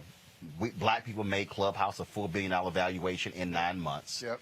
And I said, we can make fan base sexy and it's black owned. Yep. It's getting our folks to understand that if we make they stuff sexy, what happens, we make our stuff sexy and we own it and we control it. Yeah, the new movement has to go, said another way, in my view, we got to go from a movement in the streets, civil rights, marching, to a new movement in the business suites, civil rights, partnerships, prosperity, economic opportunity. And the best way to stop a bullet in our neighborhoods, as you know, is a job, right? We got to create jobs. You mentioned this earlier. Most of our black businesses don't have an employee, right? I mean, I own the largest owner of single-family, people know me from Operation Hope, but I also am the largest owner of single-family rental homes in America, a person of color, not just black, of color. I own 700 homes in Atlanta and North Florida. Well, 65% of my vendors are black. Plumbers, lighting, electrical, roofing, landscaping, painting. I'm going to miss something obvious. Help me. Roofing. Anything to do with houses. Anything to do with housing. I'm going to pay you a minimum living wage and give you a good contract, right? It's not welfare. It's not a handout, and it's not one-time charity. This is renewable philanthropy. I'm going to spend millions of dollars a year in my neighborhoods reinvesting, and the more homes I own, the more infrastructure I have, the more people pay me rent, the more contracts I can give. And so we got to change the game. We got to own the game. I started that company 3 years ago, Promise Homes Company. Didn't even exist before. So this is financial literacy in action. People talk about, well, John, this financial literacy stuff. Can it really transform and change things? It added to my net worth. It's a $125 million platform now. It was zero 3-4 years ago. And everybody watching this can go buy one home you own and one home you rent. Go ahead. I had a sister who did makeup for our TV One show. And when the show got canceled, she said, Roland, I just got to tell you thank you. I was like, why? She said, hiring me to do makeup on this show changed my life. She said, that's how I was able to buy a house. Now, that was intentional to say, y'all hire makeup artists. No, we need a black makeup artist. That's right. Because they're not getting hired at the networks. That's right. No. We going to go find somebody who also know how to do makeup on black people. You're also creating a feeder system for the networks.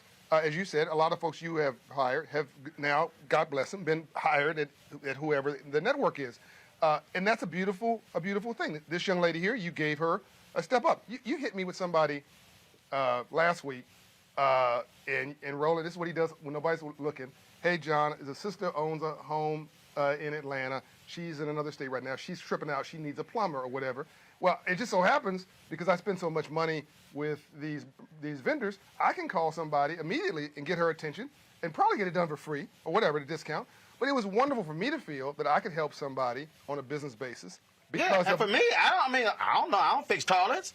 So I was like, well, I know somebody in Atlanta. You probably know how. No, but I'm saying, I know somebody in Atlanta who's in this space.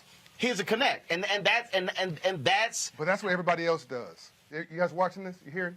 This is what mainstream America does. This is what Asian America does. This is what Latino America does. This is what everybody does but us. Everybody's used the capitalist and free enterprise system to set them free, except you and me, right? We got to knock this stuff off, right? We got to, I hate rich people. No, you don't. Stop lying. You hate rich people until you become rich, right? What you hate is a game system. Stop lying, right? We say, oh, we want to be socialists. You don't even know what a socialist is, right? Even if you want to distribute money like a socialist, you got to first collect it like a capitalist, right?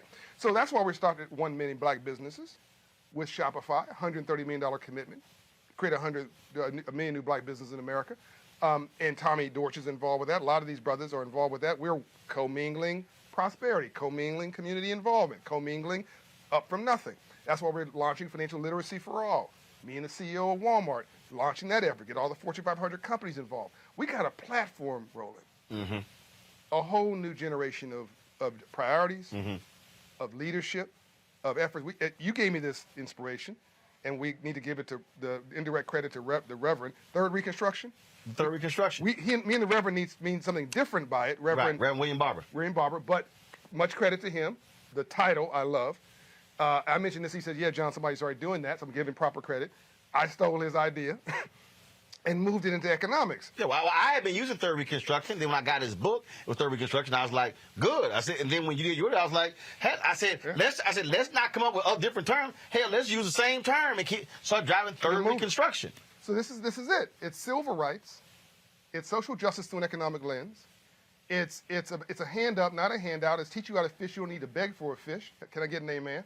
It's about building black wealth and our prosperity, financial literacy for all, black wealth through 1 million black business, and corporate inclusion initiative. I haven't launched that yet, but giving blacks on boards of directors. This is how you change hiring, management, decisions, investment, and how our communities collect wealth. An inner city in France, it's called Paris. Why are we running away from America's inner cities? They're gold mines. They're gold mines. We should be buying up everything in our sight. In fact, it's interesting. I don't know how many years ago, probably 4 or 5, I guess, the National Urban League had their State of Black America report. Right. And they had this televised event. It was on TV One. I moderated it. And the focus on gentrification. Yep. So at one point, literally, I turned. I was like, I'm sorry. I said, we're having a conversation about gentrification. I said, don't we know it's for sale? I said, you know what? I turned. I said, Mark, we should come back next year, and the Urban League should have a fund that was launched to literally acquire land, property. I said, I'm sorry. I'm no longer interested in coming to these events bitching about the problem, but we're not spending twice as much. That works. He owns it. That's right. Twice as much time laying down the solution to the very problem we're complaining about. That, to me, that's why anytime I do one of these panels, my whole deal is like, no, how much time are we going to spend on solutions? Yeah, so first of all, kudos to Mark Morial and the Urban League. And we Roland and I both our motto is we like what you're doing much better than what other folks are not doing, right? We don't have the perfect be the death of the good, but we also need a software upgrade. Like Urban League's done their job and they're essential. NAACP's done their job and they're essential. That was created 100 years ago, 100 plus years ago. We need a new generation to build on that, to complement that, not to replace it, of new leaders that complement that. We need to go from cashing checks to writing them. Right. We need or endorsing them. Or endorsing them. Like somebody, I think I said that. Somebody said it was like, well, man, what you doing? I was like, no. I said, I am endorsing a check. That's right. Ownership. What he means is, he's going to give that check as philanthropy or make that check as an investment, but that's probably a check for services rendered, which means you control your talent. You are human capital. You are involved in the capitalist system, whether you like it or not. Yep. The only question is whether you use it or it uses you, right? What did Malcolm X say? We've been bamboozled, we've been tricked, we've been fooled. Led astray, run amok. So we got to take control of our own narrative. We've got to own our own product. We have to own our own content. We have to own our own street, own our own blocks. Dr. King's grandfather, A.D. Williams, owned all that land around the King Center. Nobody knows this. Dr. King's father, Daddy King, served on the board of a bank for 40 years, Citizens Trust Bank. Nobody knows that. He preached on Sunday and banked on Monday. Nobody knows that. The reason that Dr. King could work for free is that his daddy and granddaddy owned everything, right? There you go. But when the neighbor across the street didn't want young Martin to to play with his son, white merchant, Daddy King had to remind the white merchant that he was leasing property underneath his land. Boom. So bringing modern day. By the way, he became much nicer after that. Yeah, I'm quite sure. Bringing modern day. Salamander Resort, Middleburg, Virginia. Oh, yeah, owned by a black woman. Sheila Johnson. Yeah. So if any of y'all go to Middleburg, and if y'all go to the Salamander Cafe, so she opened a cafe. What y'all don't know is I think that was a gun shop or a pawn shop. I forgot, something like that. But the problem was there was this massive Confederate flag that was being flown outside of the building. It used to be flown. Oh, okay. Outside of the building. Amen. Until the building got purchased. That's right. Now. By her, right? By her. Yeah. The flag is no longer there. No screaming, no hollering, no protesting. Now, but here's the thing that, for somebody who's listening. No name calling. For somebody who's listening, people don't understand. She was able to do that because Bobbin Johnson and Sheila Johnson sold BET. That's right. Now, $1 billion. $3.3 billion. Thank you, $3.3 now, billion. when we've had a conversation about this here, and this is for the people who keep telling me I'm wrong for going after these companies when it comes to advertising. BET was getting $1,500. Well, this is our thing, right? Because we've tried the nice approach, we still broke. No, you're not broke. You're doing really well. You got 5 cameras. I'm saying is, you're doing really well. I'm saying collectively, we tried the nice approach. It ain't worked. Right. But here's the deal. Yeah. BET was getting $1,500 per 30-second ad, while MTV was getting $8,000. When CBS Viacom bought it, they saw that and said, "Oh, we can get $8,000 per ad." If BET was getting fair market value, $8,000 the whole time, Bob and Sheila could have sold 1/3 of BET for the same $3.3 billion. Yeah, but they're not crying about the $3 billion. No. So what I'm trying to unpack here is there's several things. One, they sold the company, which allowed them to be able to acquire other things, and they actually have more black employees today than they had with BET. Nice. But the flip side is that if we're getting fair market value, then we're in a position to still own that and still be able to sell a portion and still go buy other stuff. So what I'm trying to get people to understand is when we're talking about leveraging capital, when we're talking about getting fair share, it's not this, oh, you just trying to get something. No. It's when we are able to get something, when multiple businesses, multiple companies are able to grow, everybody can eat. It's not just one person eating. Yeah. But I need people who complain to go, well, man, why are you doing that? Because it's not just about if Roland Martin Unfiltered gets money. It's the number of other black-owned entities as well. Yeah, so Roland is right about this issue. Let me just say that. We differ on style, but he's right about this issue. My philosophy is talk without being offensive, listen without being defensive, even your adversary their dignity. Roland shakes the cage and waits for something to drop out the bottom. Different style. Both approaches are Or the words of important. Reverend Jesse Jackson, he said, I'm the tree shaker. Yeah, and you the movie maker from the tree shaker. He said the tree shaker. So we agree that the change has to happen. So it just different styles, different approaches. Now my point is this: we're both going the same place, and as you're saying that, I'm thinking the reason that Just Brothers exists, there's no membership fee here. This group doesn't exist. You can't find it on the internet, right? It's because me and Tommy Dortch write a check. A few other brothers, we write a check from our money. Operation Hope, which is another of my philanthropies, writes a check to this nonprofit. It's just some private brothers. This is black money fueling a black group of brothers trying to do something positive in their neighborhood.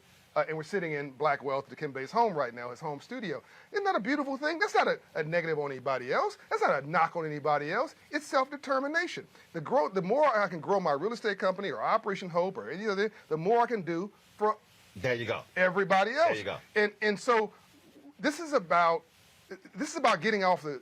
Stop being a spectator. Stop being a spectator. Stop spending all your time talking about somebody else's celebrity. And get into the game. You need to be a hunter, a skinner, or a cook. Okay? You got to pick a role. And now every family needs a hunter, a skinner, and a cook. Every company needs a hunter, a skinner, and a cook. Hunter is the salesperson. The skinner is the analyst. The cook is the person who developed the product.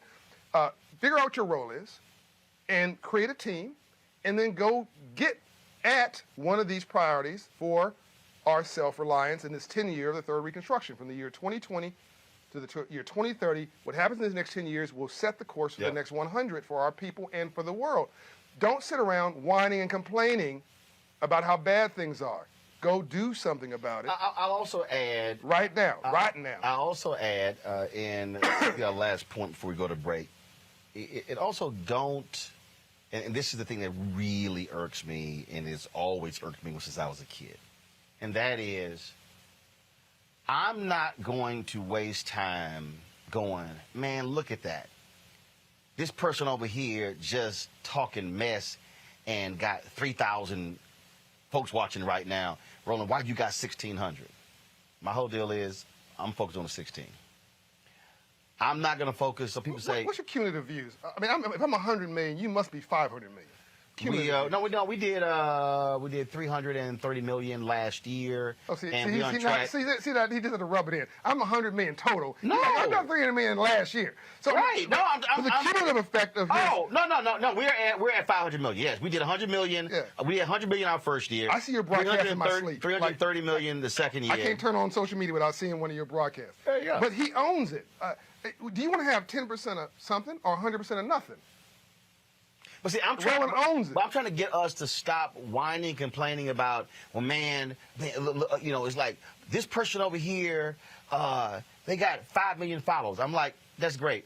I'm going to focus what we're doing over here. And it's focus. It's focus. Yes. And I think a lot of times, a lot of people, they get off focus when they're, to your point, when they're whining and complaining about something versus, y'all, if 5,000 people right now want to go listen to mess, and 2,000 want to listen to this conversation, I'm going to focus on the 2,000, and then I'm going to tell the 2,000, y'all should be bringing one person each. So we need to stop talking about floss riches and start talking about real wealth.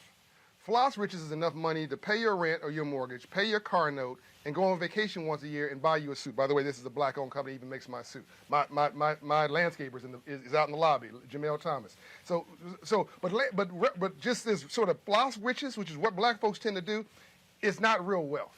Real wealth you build in your sleep. Please pay attention to me. Please, please, please. Riches is a paycheck, okay? And it can go away. That's why somebody can get a $100 million contract and poof, it's gone in 3 to 5 years, right? Dikembe, who's coming up to speak to you, he made some money in the NBA, but he really made his wealth in business. Any billionaire you know in the arts or in sports, they made their billions in business, not in front of a camera. You build wealth in your sleep. It's called compounding. His vault of publishing grows up in value when he sleeps. He licenses it when he sleeps. My real estate has gone up $40 million in 15 months. I didn't do anything magic about it other than go and buy it, rehab it, take care of it, and hold it. They aren't growing any more land. Stop whining about, there's going to be a recession. Okay, of course there is. Also, the sun's going to come up and go down tomorrow, too, and somebody's going to be racist against you. So what? But let me tell you something. There's 4 things that have never gone bad in Americans' history. Real estate values have never gone down. They've done this and done this and done this. And done this, correction, and done this. Stock market value, same thing. GDP, gross domestic product for America, has never gone down, even with recessions and depressions. And the fortunes of a college-educated white man has never gone in reverse, right? But 3 of those things are available to you. Stock market, real estate, I'm not talking about complicated stuff, and participating in the economy, which then sets you free to do whatever you want to do. Roland Martin goes where he wants, does what he wants, talks who he wants, curses out who he wants, obviously, with Mr. Christie a few days ago. I didn't curse him out. You didn't curse him out. No, it just sounded like a curse out. No, you just tell him the truth. I just hit him with that punch Ali hit Sonny Liston with. Boom! Yeah, he didn't see it coming. So watching this is a great example. Just to close this out, my wife is upset with you, Shatra, because you come in town and you don't come see her. But so Shatra, they live way the hell out. We live 15 minutes from the airport. You they just bougie. 15 minutes from the airport. You just bougie. But That's when I'm coming downtown, they on the other side of the airport. That's all right. You just bougie. People, okay. He's just bougie. The second thing is Shatra's father is Dr. David Dalton. You never heard that name before? He's the 22nd largest black-owned business in America. Check the BE list, Black Enterprise list. $250 million a year in revenue. He doesn't have a website. No one's ever heard of him. It's in the medical field. He built, with two Jewish guys, Rite Aid, from 40 locations to 4,000, I think it was. And he tried to get a job as he then bought people's drugstore. He tried to get a job as a pharmacist. He couldn't get the job in his little hometown. So when he became with the guy in charge of locations at Rite Aid, he put a Rite Aid next to the location of the pharmacists who wouldn't hire him and put them out of business. Now, today he says he feels a little bad about that because he doesn't think that racist guy knew what he was doing. He was just ignorant. But the point is, Dr. Dalton didn't have to scream, didn't have to holler. He's your style. I ain't got a problem with it. But isn't it beautiful to have two brothers in the same family with basically top 100 businesses from different genres, and it's completely legal. We pay our taxes, we employing people. This is the vision for our people. Own something. I don't care what you own. Own a toothbrush, but own it. Own a toothbrush in your own house. Own some stock. Whatever you flossing, whatever you wearing. That's right. You wearing some Nike shoes, get you some Nike stock. That's right. You go into Target, then own one share of Target stock. You go on to McDonald's, own some McDonald's. Own one share of whatever it is, the 10 things where you shop. Own it, because then you get, as a shareholder, rights to all their financials, to vote at their shareholder meeting, to have a say in how these big companies comport in our neighborhoods. All right. John Hope Bryant, I appreciate it. Tell people of the book that they should get. Up From Nothing is the last book. The memo is the second from that. But go to Operation Hope. More importantly, go get you some free financial coaching at Operation Hope. It's free 99, everybody. Free 99. Costs you nothing. Free financial coaching. We raise credit scores 54 points in 6 months, 120 points in 24 months. Nothing changes your life more than God or love than moving your credit score 120 points. So go get some. We're in 30 states. All right, we appreciate it. Folks, coming up, we're going to talk transportation, mobility, and we'll chat with Dikembe Mutombo. Next on Roland Martin Unfiltered, broadcasting on the Black Star Network, the Black-owned Black Star Network. Rich. No, I ain't rich. I'm trying to get rich. We're going to get there. Back in a moment. George Floyd's death hopefully put another nail in the coffin of racism. You talk about awakening America. It led to a historic summer of protest. I hope our younger generation don't ever forget that nonviolence is soul force. Priceless.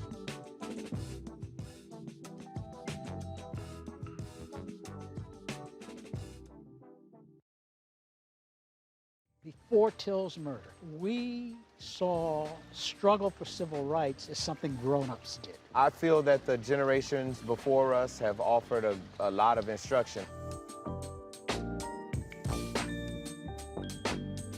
Organizing is really one of the only things that gives me the sanity and makes me feel purposeful. When Emmett Till was murdered, that's what attracted our attention.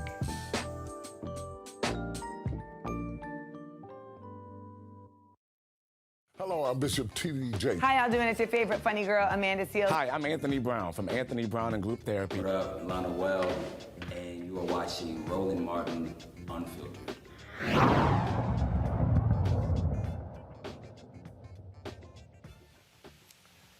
Folks, you want to understand how African Americans have been able to grow. It's also transportation. A lot of people, obviously, who do not have cars. But if you look at a lot of the major cities, whether it's buses and subways, they have played a huge role in the mobility of folks. Joining us right now is Clyde Higgs with the Atlanta BeltLine, of course, that plays a significant role in this city. How big is it, and how many passengers are you serving? So the Atlanta BeltLine, Roland, started in 2006.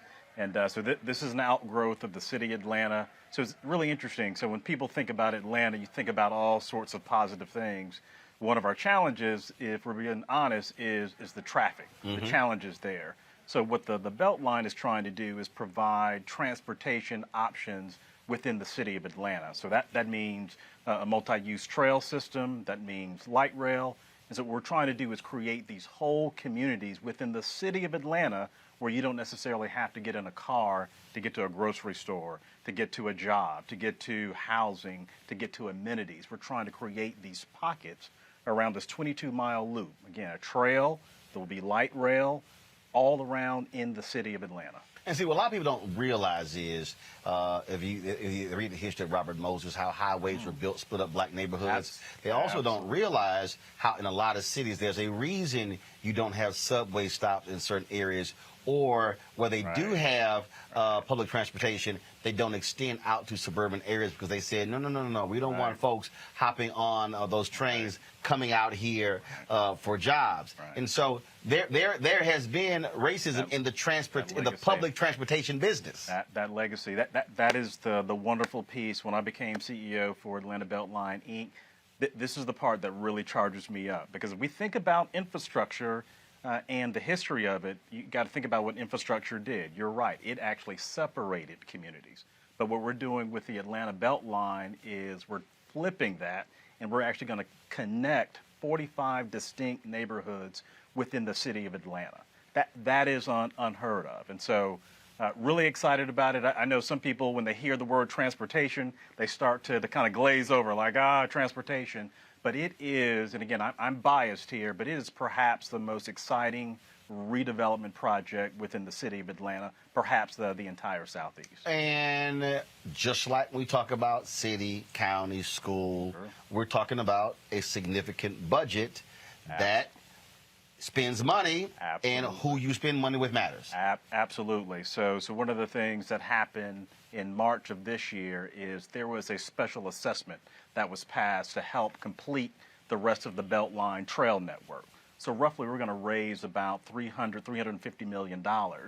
And one of the things, if we talk about the spirit of Maynard, what we are going to do is push 50% of that construction budget, which is roughly going to be $300 million, to DBE firms within the city of Atlanta. That is significant. And you have to be, and again, you talked about your earlier guest, being intentional. That's what we're doing within the city of Atlanta with the Atlanta BeltLine, is being intentional to make sure that the wealth, that the opportunity for those construction contracts are spread out within the DBE community. And again, that's the thing that I'm constantly trying to get people to understand. When you talk about public dollars, there are a lot of white-owned firms that became mega millionaires through public dollars, school board dollars, through construction, through engineering, through architecture, through communications, all of that. Absolutely. You hit it on the head, and that's what we can do with the BeltLine project. So as we finish this off, because ultimately the program is going to be over $4 billion, but when we finish, what we want to leave is a legacy of black-owned businesses within the city of Atlanta that said, you know what, I was a part of the Atlanta BeltLine, and so when we finish, when we go away, that you have the capacity that we helped to create. And again, that's all in the spirit of kind of what Maynard did with the airport. And we're trying to do that in a much smaller way than what Maynard did, but still trying to push that envelope. Okay. All right, then. Well, certainly, good luck. Yeah, thank you. Hopefully, we'll learn more about it, and it will serve as a model for other cities. Absolutely. Thank you much. I appreciate it. All Thanks so much. All right. Appreciate it. All right. I'm going to go to a quick break. When we come back, Hall of Famer Dikembe Mutombo. He's our host. We'll talk to him about being a global ambassador for basketball. That is next on the Roland Martin Show. And also, you're watching on the Black Star Network, and I got some good news coming up about that. I'll tell you when we come back.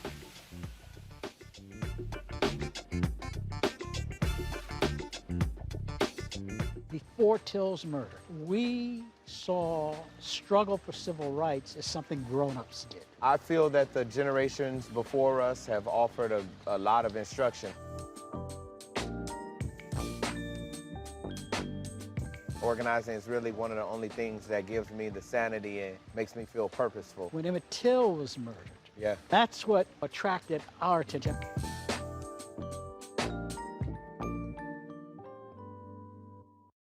You get Black history by default.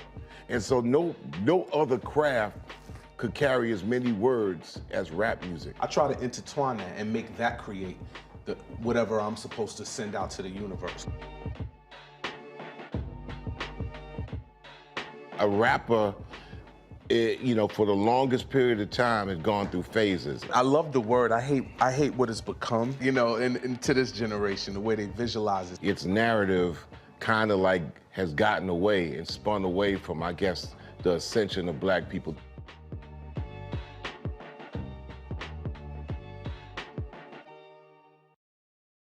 I believe that people our age have lost the ability to focus the discipline on the art of organizing. The challenges, there's so many of them and they're complex, and we need to be moving to address them. But I'm able to say, watch out, Tiffany. I know this road. That is so freaking dope.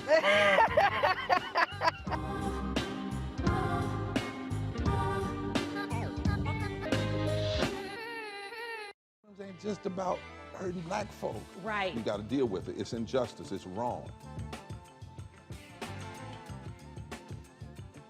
I do feel like in this generation, we've got to do more around being intentional in resolving conflict. You and I have always agreed. Yeah. But we agree on the big piece. Yeah. Now, conflict is not about destruction. Conflict's going to happen.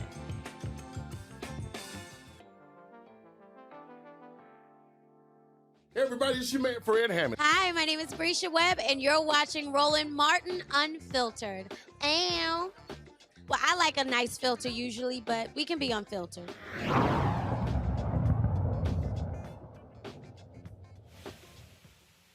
All right, folks, welcome back. We are here at the Just Brothers meeting in Atlanta. They meet every 45 days, and John Hope Bryant invited me out to address the brothers here, and I said, well, I got to do my show, and then they said, okay, well, we'll make sure you do your show, and then they moved the meeting to the home of Dikembe Mutombo, and I said, well, you know, he taller than 7 feet, so you know he got some extra room for us to do the show, and so we are here. He is the host of the meeting. He's the host of us doing the show, and my brother, I appreciate. It's always good to see you. Good to see you. Hall of Famer, who I call former Houston Rocket. I don't care about the other teams he played for. Yeah, I don't care about the other teams. You know, I'm from Houston. Hey, we know you're from Texas. That's right, from H-Town. So, man, how you doing? I'm doing good, man. Thanks for having me. Man, no, thanks for having us. He was remarking. He said, y'all just brought a whole studio with y'all, huh? Yes. I've never seen so many cameras in my house before.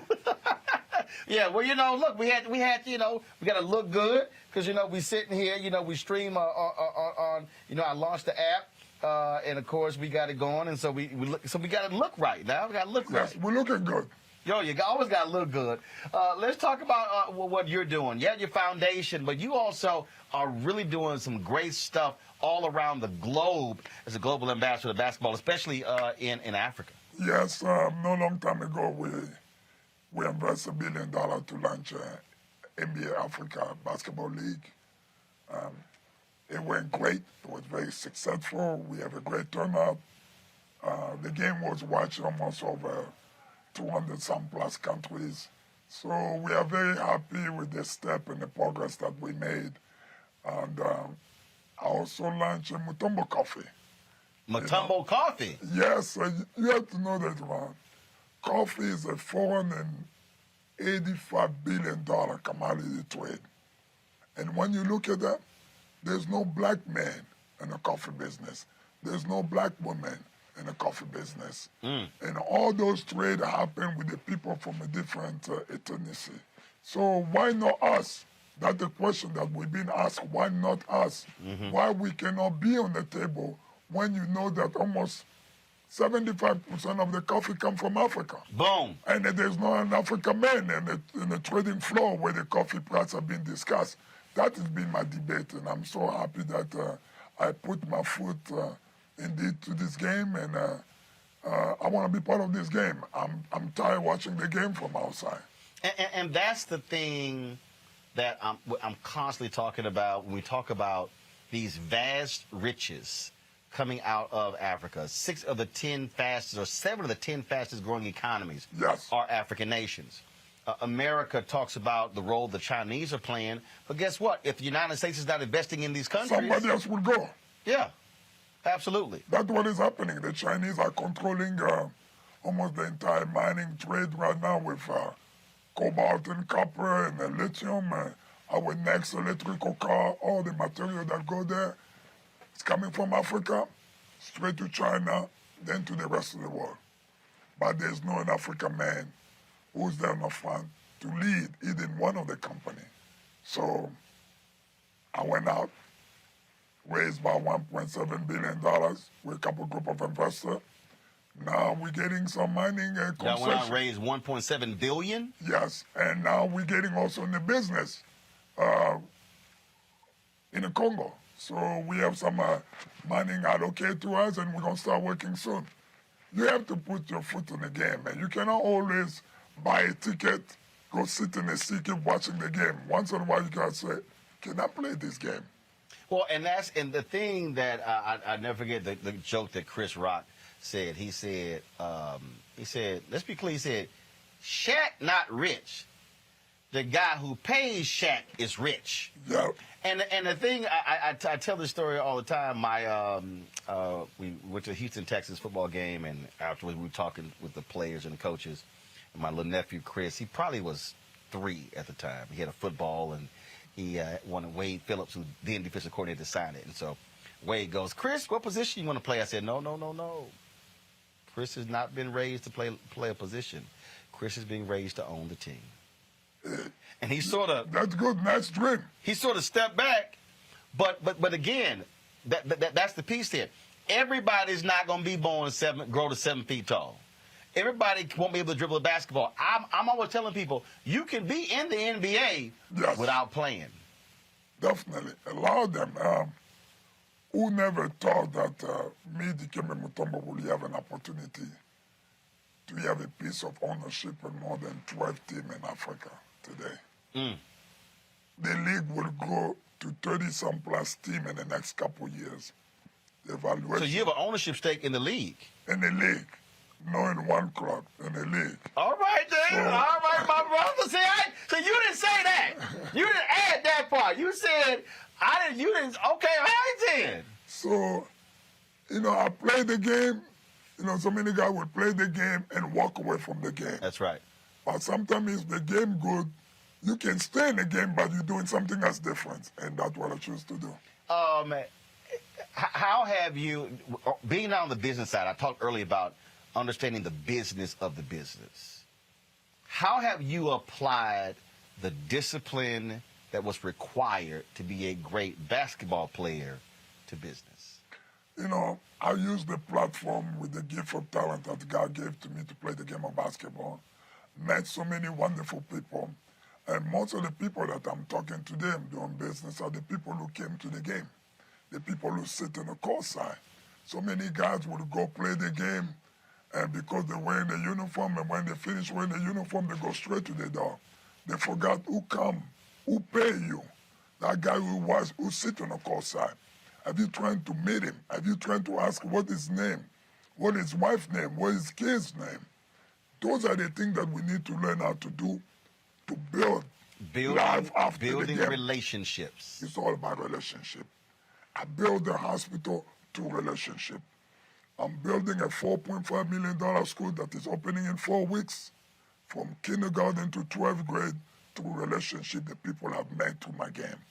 I'm not putting a dime, but I've met so many wonderful people, and I go to them and say, listen, there's kids in Africa who don't have no place to go to school. Can you guys help me? They put a building for them there, and people came in. It's all through relationship. You cannot be successful in life without relationship. Steve Jobs didn't build Apple if he didn't have a great relationship. If you look at his history, he struggled at the beginning. But through some of the relationship that he did have, they was able to call him back to come back to Silicon Valley to build the Apple company that it already is. It's not just relationship. Someone on YouTube, they were asking, they said, where do they get Mutombo coffee? They said, where do they get it? Or you go to mutombocoffee.com, or you go to Amazon. You will find me there. Okay, all right then. Well, look, first of all, here's what we're going to do. We're going to come back. I'm going to be here next month. We're going to sit down for a much longer conversation. Yes. We do these one-on-ones. I launched this OTT network, and y'all get an exclusive here. I'm going to be launching, a part of that, a weekly interview series. We've already shot 7. We're going to do about 20 in LA next month and 20 in November.